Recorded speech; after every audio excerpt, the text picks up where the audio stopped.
My name is Chloe Miller, and today we're stepping into one of the most controversial and emotionally charged criminal cases in American education history. A case that split public opinion, exposed systemic inequalities, and forced an uncomfortable national conversation about power, vulnerability, and gender bias within the justice system. Before you continue, I want you to pause for a second and ask yourself this. Can someone's appearance change the course of justice? Can society and even the courts treat a crime differently depending on who commits it? Those questions sit right at the center of today's story. Because in 2004, a middle school reading teacher from Florida became the face of a national scandal after she was accused of engaging in sexual acts with a 14-year-old student. Her name was Debra Lafave, young, blonde, attractive, and, according to many observers, someone who did not fit the stereotypical image of a predator. And because of that, some believe she received a level of leniency that would have been unimaginable for a male offender in the same situation. But others argue the case is much more complex than the headlines suggest, involving psychological struggles, an emotionally troubled marriage, and a justice system attempting to balance punishment with the mental health of a teenage victim who, according to specialists, could be re-traumatized by a public trial. No matter which side you lean toward, the case forces us to confront something deeply uncomfortable. We are not as objective as we think when it comes to crime, punishment, and accountability. In today's video, we are going to explore this case in a way that goes far beyond the tabloid sensationalism. We'll dig into who Debra was before the accusations, how the relationship began, the investigation that followed, the shocking plea deal that avoided prison, and the fierce public debate that erupted afterward. We'll also look at how this case continues to shape discussions about gender, authority, abuse, and the way society perceives victims, especially when the victim is a teenage boy and the offender is an adult woman. You're going to hear about the legal twists, the emotional fallout, the psychological complexities, and the broader cultural implications that still spark controversy today. And throughout the story, I'll share my own reflections, because this isn't just a recounting of events. It's an examination of what justice should look like, and how far from perfect reality can be. If you think this case is simply about a teacher who made a mistake, or if you've ever heard someone dismissively say, well, a 14-year-old boy wouldn't really be traumatized by that, then I invite you to stay with me. Because what truly happened behind closed doors and in the courtroom is far more disturbing than the oversimplified narrative many people still believe. This case isn't just shocking because of the crime. It's shocking because of how society responded to it, because of what the legal system chose to do and not do, and because of how differently things might have unfolded if one single detail had been different: the gender of the offender. In today's deep dive, you will learn who Debra Lafave was before the charges, how the relationship with the student developed and why it went undetected, how the investigation uncovered evidence that shocked even seasoned detectives, why prosecutors pushed for a plea deal instead of a full trial, why the judge originally rejected the agreement, what ultimately led to Debra avoiding prison time, how her case became a national symbol of double standards in sexual offense sentencing, and what the case reveals about our culture, our biases, and the vulnerabilities of minors.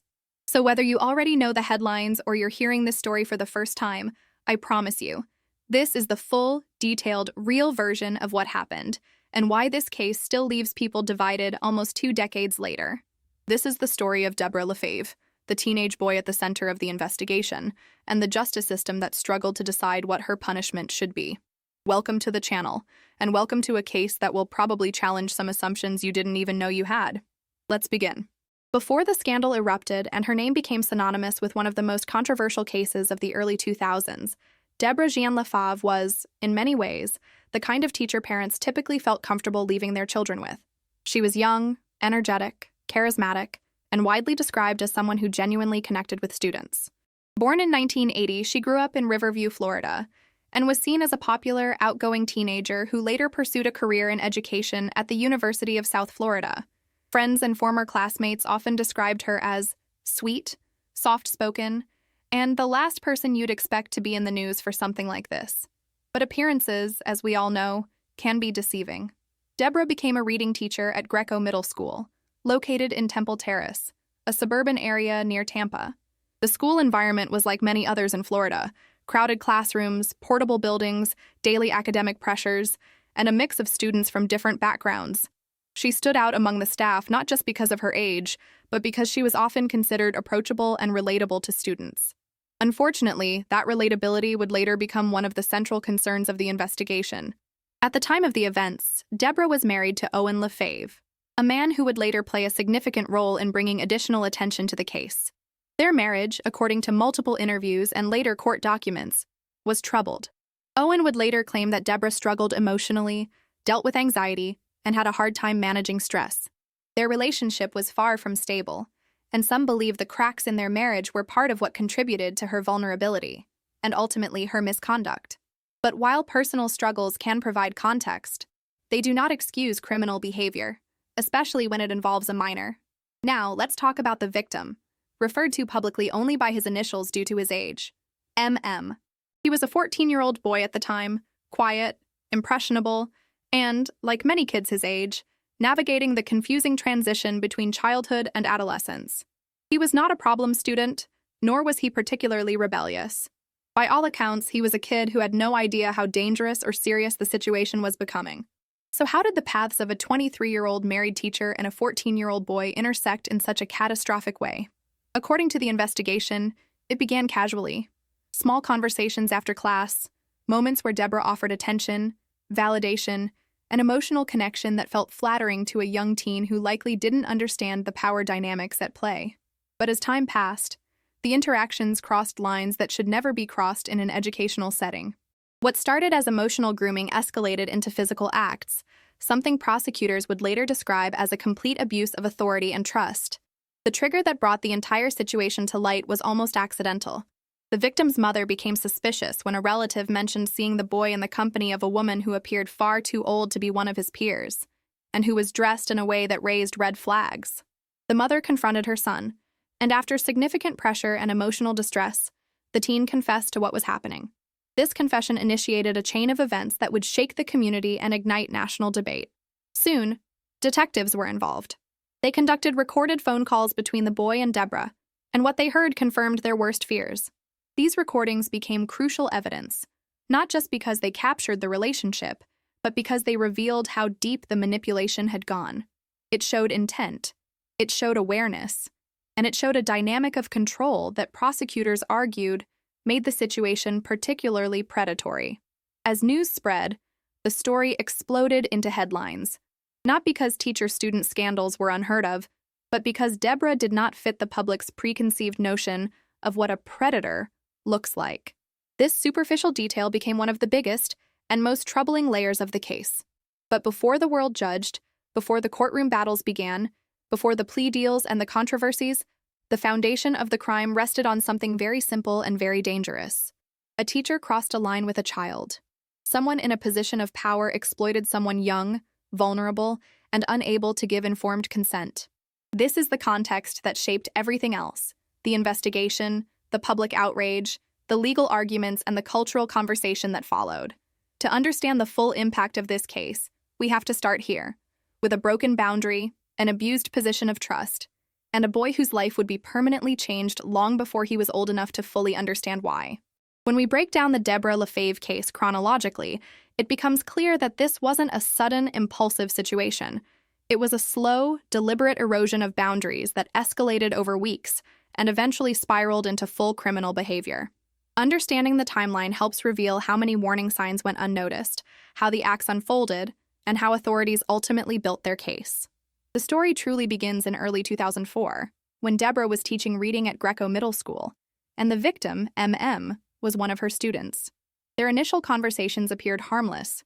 Small moments after class, light personal exchanges, a growing sense of familiarity. But that familiarity soon crossed into emotional territory that should never exist between a teacher and a child. According to the investigation, this emotional grooming laid the groundwork for what would become a series of illegal acts. By the summer of 2004, the relationship escalated dramatically. Debra initiated a series of encounters with MM, many of which were shockingly bold. Some occurred at her home, others in her classroom, and one of the most disturbing incidents took place in the backseat of a car while a teenage relative drove them around. Prosecutors later emphasized that this showed a willingness to take enormous risks that no reasonable adult, let alone a teacher, would take unless deeply entrenched in predatory behavior. The specific acts, recorded later in court documents, left no ambiguity. These were not misunderstandings. these were not accidents.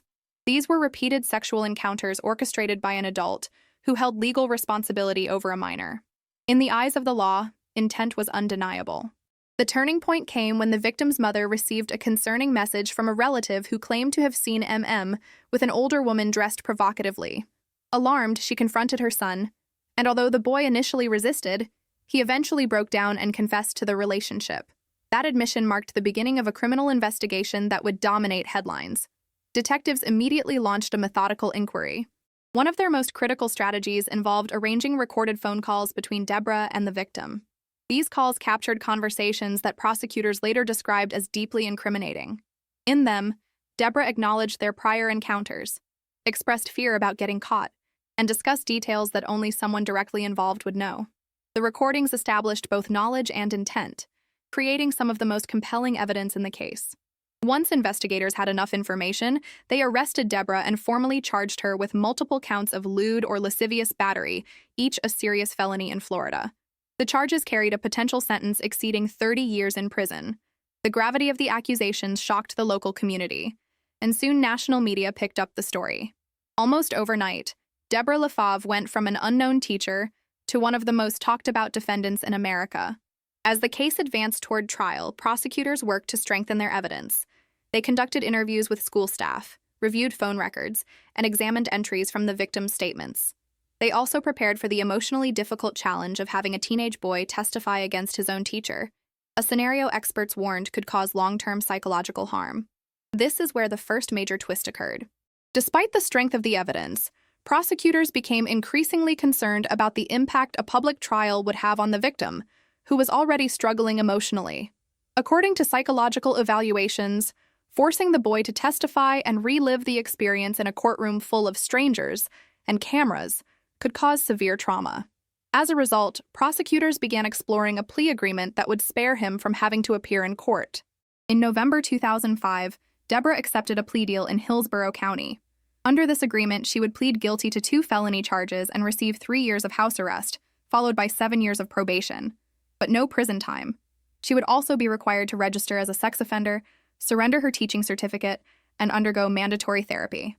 This deal was controversial from the moment it was announced. But the timeline didn't end there. A second county, Marion County, also filed charges related to encounters that took place within its jurisdiction. Initially, the same plea arrangement was expected to apply. However, in a shocking move, a Marion County judge rejected the agreement, arguing that the absence of prison time would undermine the purpose of the judicial system. This rejection temporarily threw the case into chaos. Ultimately, prosecutors in Marion County dropped their charges altogether, again citing the psychological harm it would impose on the teenage victim. Without these charges, the Hillsborough County plea deal stood, and Debra avoided prison. This decision infuriated many observers, particularly those who argued that a male offender would never receive similar leniency. The legal developments continued for years. Debra completed her house arrest, violated probation once through an unauthorized conversation with a minor coworker, and later sought early termination of her probation. By 2014, after a series of appeals and legal reviews, the Florida Supreme Court upheld the decision to end her probation early. At that point, she was legally free from her sentence, though still officially designated as a sex offender. This timeline shows not only how the case unfolded step by step, but how many pivotal moments shaped its outcome: the confession, the recordings, the plea bargain, the judicial rejection, the dropped charges, and the final legal closure. Every stage contributed to the public's perception of whether justice was served or denied. When analyzing the Debra Lafave case, it becomes clear that this is far more than a story about a teacher who crossed a line. It's a case that forces us to confront our own societal biases, the flaws in our legal system, and the uncomfortable truth about how we respond to crimes depending on the gender, appearance, and social position of the offender. And as I, Chloe Miller, reflect on the details, I can't help but feel a lingering sense that the public reaction, and even parts of the legal process, were shaped as much by perception as by fact. The first issue that demands attention is the power dynamic. No matter how casually people try to frame it, this was an adult woman in a position of authority who initiated a sexual relationship with a 14-year-old child. The law is crystal clear here. Minors cannot consent, period. And when the adult is a teacher, the violation becomes even more severe because the relationship is built on trust, guidance, and responsibility. Teachers are meant to protect students, not exploit them. Yet, as this case unfolded, many people, especially online commentators and some talk show hosts, minimized the seriousness because the victim was male. This brings us to one of the most troubling elements of the case, the double standards surrounding male victims of female offenders. Had the roles been reversed, had this been a 23-year-old male teacher and a 14-year-old girl, there is almost no doubt the public outrage would have been explosive, and the sentence would have been far harsher. Instead, the conversation repeatedly shifted toward Debra's appearance, portraying her as too attractive for prison, a phrase that was disturbingly echoed in public commentary. This perception is not just offensive, it's dangerous. It reflects a society that struggles to take male victimization seriously, especially when the perpetrator is an attractive woman. Another major issue is the plea deal. While prosecutors insisted a plea was necessary to protect the victim from severe psychological harm, it's important to acknowledge how unusual it is for such a high-profile offender to receive no prison time at all. The recorded phone calls provided clear evidence of guilt. The victim's testimony, though painful, would not have needed to revolve around ambiguity or interpretation. The facts were, by all accounts, solid. And yet, the outcome favored rehabilitation over punishment in a way that doesn't align with how similar cases are handled. Some argue that the justice system showed compassion, acknowledging the victim's mental health needs and choosing a legal route that spared him further trauma. Others believe that this reasoning, while understandable, becomes problematic when it results in a punishment that appears grossly disproportionate to the crime. If avoiding victim trauma were always enough to bypass prison time, then many child sexual abuse cases would never lead to incarceration at all. So the real question becomes, did Debra's gender and appearance influence the willingness to offer such a lenient plea? From a practical standpoint, there's another layer to consider. Prosecutors often make strategic decisions to ensure some level of accountability rather than risking a trial that could result in no conviction at all. By offering a plea, they ensured Debra would be registered as a sex offender, lose her teaching license, undergo treatment, and remain under state supervision for a decade. But the optics of the deal overshadowed the logic behind it, and for many people, it looked like justice bent to accommodate a defendant who did not fit the typical profile of a predator. This leads us straight into the issue of media influence. The media framed Debra not as a criminal, but as a seductive figure, a narrative that borders on romanticizing an abuse of power. Headlines focused on her looks, her marriage, her personal struggles, while the victim was often reduced to a minor character in the story, almost a prop. This imbalance not only dehumanized the victim but also fed into harmful myths, such as the idea that teenage boys are lucky or that male victims don't experience trauma. These beliefs silence victims and discourage them from seeking help, reinforcing cycles of abuse. Another important point is the psychological impact on the victim, which often gets overlooked. Teenage boys may project confidence, but emotionally, they are still developing. Being manipulated by an adult authority figure can have lifelong effects. Trust issues, problems with relationships, shame, confusion, guilt, and distorted ideas about consent. When society trivializes their trauma, it isolates them even further. The fact that the victim in this case needed protection from the emotional burden of a trial speaks volumes about the real damage he endured. Finally, there's the question of justice versus closure. Was justice served? Opinions vary dramatically, but what we do know is this: the case exposed cracks in the system. It revealed how biases influence both legal outcomes and public perception. It highlighted the need for better support for male victims, and it showed us that high-profile cases involving female offenders often receive a level of public fascination and leniency that male offenders would almost never experience. For me, the most important lesson here is the need for consistency and compassion, applied equally, regardless of gender. Crimes against minors must be taken seriously across the board, and victims, whether boys or girls, deserve to be believed and protected. At the same time, the justice system must balance accountability with the emotional well-being of the victim, ensuring that legal outcomes do not further harm the very individuals the law is designed to protect. In the end, the Debra Lafave case forces us to question not only what happened but what should have happened, and how our collective biases shape the answers to that question. As we reach the conclusion of the Debra Lafave case, it's important to step back and look at the full arc of what happened, not just the scandal, not just the plea deal, but the long-term consequences for everyone involved and the impact the case still has nearly 2 decades later. This is one of those stories where the legal outcome, the public reaction, and the moral questions all collide in a way that leaves no one fully satisfied.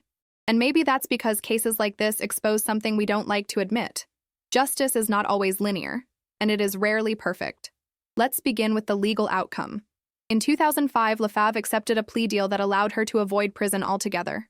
Instead, she received 3 years of house arrest and 7 years of probation, along with mandatory registration as a sex offender, psychological treatment, and a permanent loss of her teaching license. To many people, especially those familiar with sentencing patterns in similar cases, the absence of prison time felt shocking. Critics argued that her punishment was disproportionately lenient compared to what a male offender would have received. And whether or not the courts intended it, this perception became a defining part of the case. But the legal journey didn't stop there. Additional charges filed in Marion County were dismissed, not because she was innocent, but because prosecutors believed a trial would inflict significant emotional harm on the teenage victim. Even the judge who originally rejected the plea agreement did so on the grounds that it undermined the credibility of the judicial system, highlighting just how contentious and unprecedented the situation really was. Eventually, in 2011, Lafave completed her house arrest and probation requirements. She later petitioned for early termination of probation, a move that reignited public debate. In 2014, the Florida Supreme Court upheld the decision to release her early, officially closing the legal chapter of her case. But the courtroom is only one part of the story. The victim, whose identity remains protected, faced the heavy emotional toll that comes with being thrust unwillingly into a national scandal. While the plea deal may have spared him the trauma of testifying in court, no legal agreement can erase the psychological impact of grooming and exploitation, especially during adolescence. Research shows that male victims of female offenders often experience delayed trauma, struggling with relationships, trust, shame, and self-worth long into adulthood. In many ways, the public's trivialization of his experience only added to the burden he carried. As for Debra, her life was forever changed. She became a convicted sex offender, a label that heavily restricts housing, employment, family connections, and community integration. Although she avoided prison, she did not escape consequence. Registration requirements follow a person for years, sometimes decades, and socially. The stigma is profound. Despite her release from legal supervision in 2014, she has lived largely outside the public eye, avoiding media attention, and attempting to rebuild her life under the weight of a past that will never fully disappear. But it's the broader social impact of this case that truly stands out. The Lafave case sparked a national conversation about gender bias in the justice system, forcing people to confront whether appearance and gender influence legal outcomes. Many observers, including legal experts, psychologists, and victim advocates, use this case as an example of how female offenders are sometimes treated with undue softness, especially when the victim is male. The notion that a teenage boy should feel flattered or lucky contributed to a dangerous cultural myth that minimizes male victimization. This case shattered that myth for many people, making it clear that exploitation is exploitation, regardless of gender. Additionally, the case raised important questions about the balance between justice and victim protection. Prosecutors argued that avoiding a trial was in the victim's best interest, and there is strong psychological evidence supporting that decision. But when the result is a sentence that appears lenient, it creates an uncomfortable tension. How do we hold offenders accountable without causing additional harm to victims? And should the severity of a crime be minimized because the victim cannot withstand the trauma of a trial? There aren't easy answers, but the Lafave case forced the legal community to grapple with these dilemmas. Perhaps the most lasting takeaway is this: our society must do better at recognizing all victims. Regardless of age, gender, or circumstance, victims deserve to be protected, believed, and supported. And offenders, no matter how they look or who they are, must be held to consistent standards of accountability.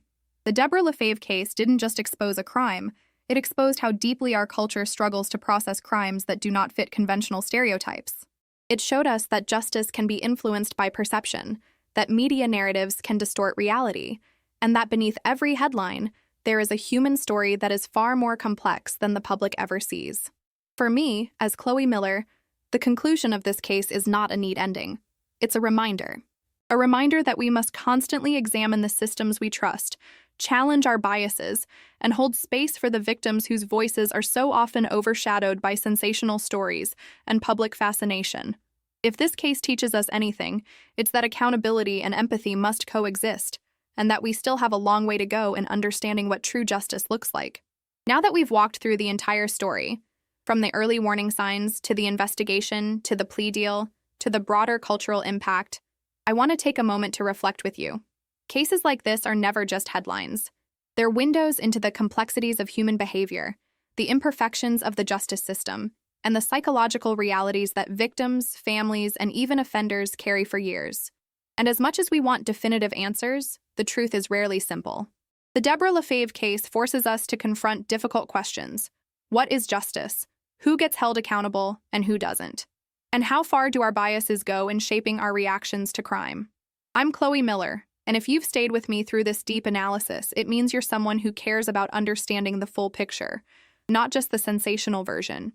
It means you're willing to sit with complexity, to challenge assumptions, and to look beyond surface-level narratives.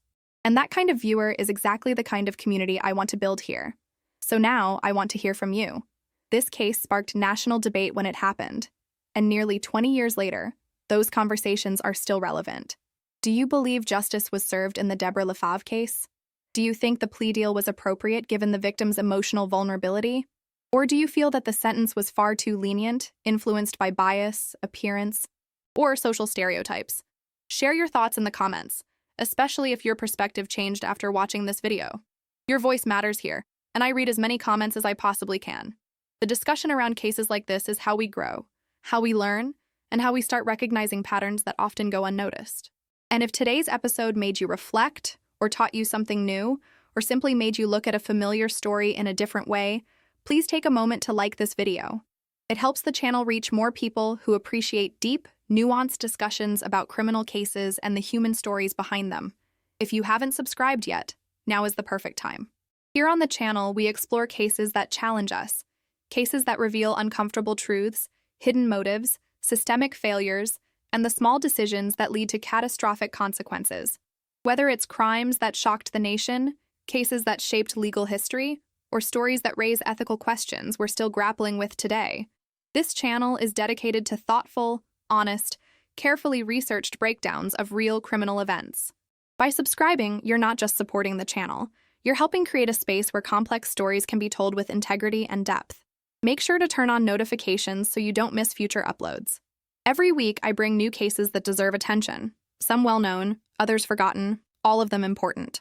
And if you have a case you want me to cover, maybe something local from your city, something controversial, something unresolved, or a story you feel wasn't told fairly, leave your suggestions in the comments. I build a lot of episodes based on viewer requests, and I value your input more than you know. Before we wrap up, I want to leave you with a final thought. Cases like the one we explored today are not just about crimes. They're about power, vulnerability, responsibility, and societal blind spots. When someone in a position of trust abuses that power, the consequences ripple out far beyond the courtroom. Lives change, communities change, and sometimes even the law is forced to confront its own shortcomings. So thank you for choosing to spend your time here, and for being part of a community that doesn't shy away from uncomfortable truths. Thank you for being willing to look deeper, question more, and hold space for stories that deserve to be told completely. If you found this video meaningful, hit like, drop a comment, and share it with someone who might also appreciate a thoughtful dive into this case. And of course, subscribe if you haven't yet. Together, we'll continue exploring the cases that shaped our world and the questions they leave behind. I'm Chloe Miller, and I'll see you in the next video. Take care, stay curious, and keep thinking critically.